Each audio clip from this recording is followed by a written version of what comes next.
A Garage Geek 3-in-1. Hi, welcome to Garage Geek. So I'm going to try to squeeze 3 topics into one video. Let's go. I often do this. Comic Collector Geeks Friday Night Challenge this week is to show Golden Age comics. So I just went for 10 centers. I'm slowly building up my 10-cent comics, and I'm very, very happy with the progress I'm making. I love getting these old comics, and now a lot of the 10-cent comics I'm getting are beat up. It's okay with me because I just enjoy owning these things. So many of people in the comic community show them slabbed, pristine. They're paying hundreds, if not thousands of dollars for some of these comics. That's okay. That's your thing. I love getting a 10-cent comic book for $1, and I got almost every comic in this collection that I'm about to show you for $1 each.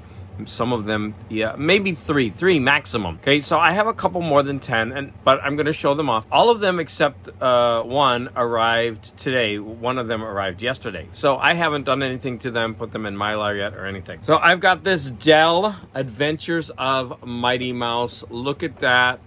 It's my first Mighty Mouse comic that's not a modern. I got this beat up but beautiful copy of a Bugs Bunny comic. Look at this. It is like I said, it's a 10 center. It's number 250. Look at that. I'm so proud to have this in my collection. This one is really beat up. Now it says $5. A lot of these have a $5 price tag, but I got them for $1 to, I think at the most $3. I think, like I said, I got all of these for $1, and yeah, it's beat up and it's cracking, but look at the colors and look at the art on that. And it's Dodo and the Frog. And he says, guess who? And he's about ready to smash him. And I just like the simplicity of the art, the colors, it all just pops. Now, of course, you can't forget this up here, right? But look at that cover for $1. 10-cent comic. Here's another one that's chipping. It's also 10 cent. It's a DC comic. It's Peter Panda. Now, yes, this has some problems, but look at the art on that. I love it. I'm so happy to have this in my collection. Another one that's got some chipping. This is Screen Comics. Real Screen Comics. Now it's a little bit culturally insensitive, but I've got a sneaking suspicion Crow has been raiding my refrigerator while I've been gone. You think? There he is eating everything. Featuring the fox and the crow. Here is The Adventures of Dean Martin and Jerry Lewis. This is a 10-cent comic. It's also a DC. This is issue number 15. And I thought this cover was pretty funny. Ha ha ha, hey Dean, these crazy mirrors sure make me look funny. And of course, it's just it's just a gumball machine. That kind of made me laugh. This one is another DC comic, Peter Porkchops, number 56. And of course, I just love, again, the simplicity, the yellow background. This is Flippity and Flop, number 38, another DC comic. But yeah, look at the simplicity of the background. It just makes everything pop. Where'd he go? Where'd he go? And of course, he's on top of his head. This next comic I was so happy to get. This was actually in a giveaway, and I was so happy that I won it. In fact, a bunch of these were in a giveaway, I think. And a few people wanted this, but I was so happy to get it. It's a painted cover of Santa Claus Funnies. Look at that gorgeous, gorgeous art. A 10-cent Dell. Yeah, wow. This one says it's from 1959. Okay, I have 2 Superman, basically. One is Superboy, featuring the family with the X-ray eyes. And yeah, this one is really, really beat up. But for the price I paid, like $1, I think, I'm very happy to have it. And this one is another one that is a 10-cent Action Comics. Superman's new uniform. And yeah, you can tell this one is really, really kind of just like beat up. But again, I am very happy to have it. This is Action Comics number 236. I'll miss my old red and blue costume, but I dare not wear it. From now on, this must be my official uniform. Good thing that didn't stay around for a while. The most amazing suit in the world, immune to fire, acid, and bullets. Why is he giving it up? It's got an anti-kryptonite belt. Now, the last two I'm going to show is kind of a group because I don't know what comic company made these, but they're 10 cents and they are so different from the art of the other ones. I mean, look at the detail in that art.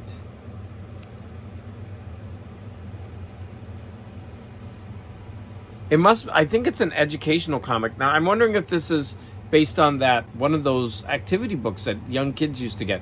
They were magazine sized. So I haven't opened it up yet. And this one is volume 19, number 5 from 1963. And this one seems to be about some kind of prisoner of war camp. Now that's really weird for a comic. So I'm looking forward to opening these up and finding out what they're about. So what did you think of my cracked, chipped, and blemished Golden Age comics? I will absolutely leave a link to Comic Collector Geek's Friday Night Challenge featuring his gorgeous to die for Golden Age comics. Part 2. So Scott at No Solution recently, very recently, I think his video was yesterday relative to when I'm filming this, he recommended, highly recommended, Echoes of Battle by Caladan Brood.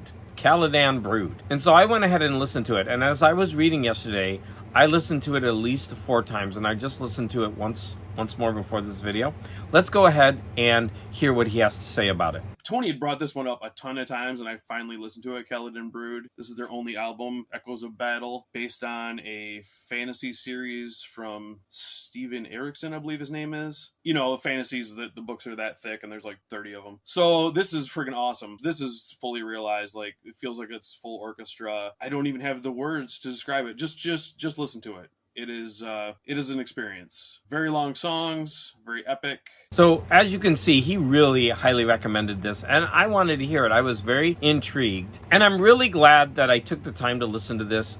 This recording is really good. It's got a very epic scope to it. Like he said, there are long tracks, but they kind of wander and meander, and then all of a sudden they'll get heavy in the sense of you'll get that growling voice. Now, I know a lot of people out there don't like the growling voices. What I did was, since this was very fantasy oriented, every time I was listening to it, I conjured up these fantasy landscapes. And whenever they would start growling, I would just think, okay, well, it's a musical, the orcs get to sing now. No, Scott is probably going to kill me for saying that, but those voices they sound like orcs. I'm going to issue a challenge to any of you out there. I really think that this album can be a gateway because it's got different types of singing on it and it's got the heavy voice, but the music behind it is not necessarily that heavy. Like, you might have pounding drums, but they don't dominate the soundscape. They'll just be there, but then you'll also have the orchestral work. And this really does sound like a fantasy film. So my challenge is, I think that if you like science fiction, or if you like comic books, or J.R.R. Tolkien, you should listen to this. And just sit and listen to it at least once. Don't put it on and and then turn it off. No, just sit there and listen to it, because the sound changes throughout. If you don't like that growly voice, it doesn't stay long. But the passages, some of these passages in this recording are beautiful. And so my challenge is, I'm taking a long time to get this challenge. I'm asking that you go ahead and stream this. It is Echoes of Battle by Caladan Brood. I think that you'll be pleasantly surprised. And like I said, it could be a gateway to explore some of that other type of darker music and soundscapes. Part 3. I've recently been talking about how I bought some things from a seller on Facebook. I actually made 2 purchases. One of them that I got ridiculously cheap, I think I got this for $2 or $3, was this Superman Brainiac. It's strange, but Jeff Johns is really famous in the comic book world. I guess he had some really good runs, but I don't think I've ever read anything by him. So I thought this was a good opportunity for me to dip my toes into his writing. This is really good. It's only, I believe, 4 issues. Let me see. So this is Action Comics 866, through 870, and Superman New Krypton Special 1.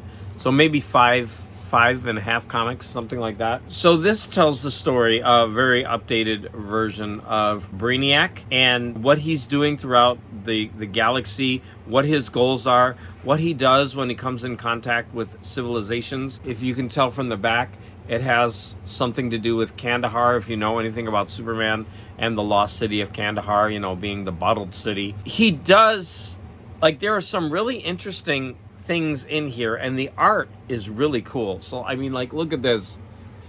Superman is basically getting ready to be experimented on. I mean, but look at the art. It's pretty cool in this.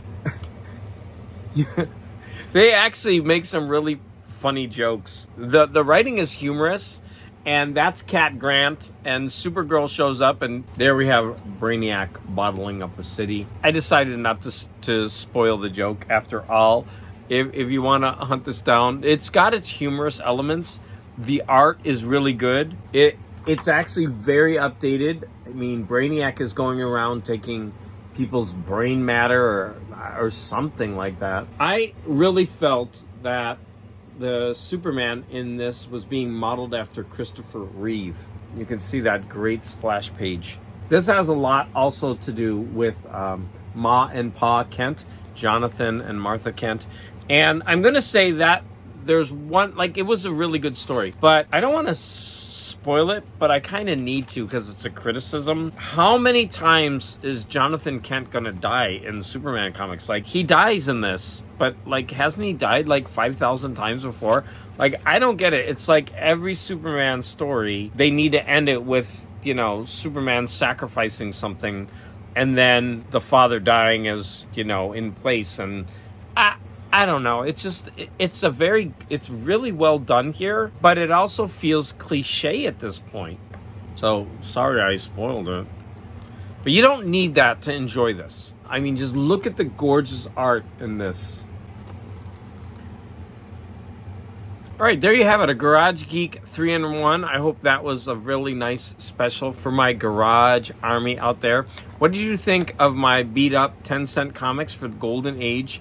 I hope you'll give Caladan's Brood a try, because it's well worth it. And then we took a short, quick dip into this very short graphic novel of Superman Brainiac, written by Jeff Johns.